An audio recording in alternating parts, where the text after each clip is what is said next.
Hey everyone, welcome back to the channel. I hope you are doing well. In today's video, I will show you exactly how to see the news in TradingView in 2026 using the latest updated news panels.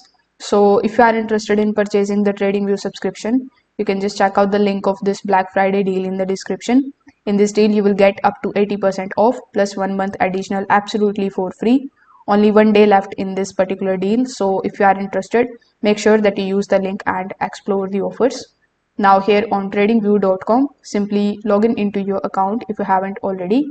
Now click on the option of products, or you can also use the search bar here on the top in order to basically launch any of the charts in front of you.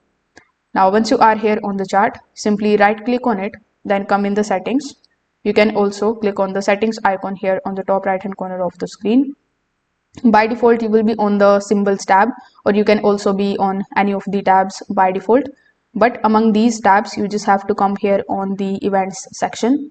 Over here, you need to look for the option of latest news. So make sure that this particular option is turned on.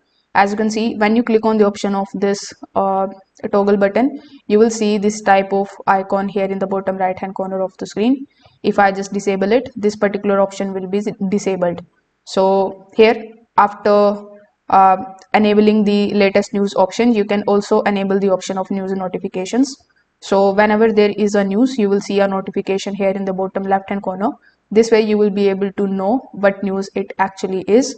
Now after enabling this option, click on this type of icon here in the bottom.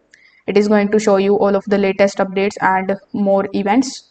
So here we have the news tab, we have the ideas tab and the mind tab. So here you can look for the news relating to these assets. Now the news tab may differ from the forex pairs to the stocks pairs to the crypto pairs.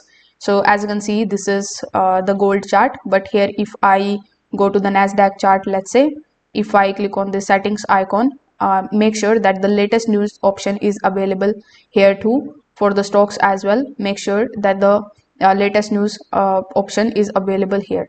So you need to turn this toggle button on and you will be able to see all of the news relating to that particular stock or that particular crypto here. If this video helped you out, make sure that you like this video and subscribe to the channel. Thanks for watching.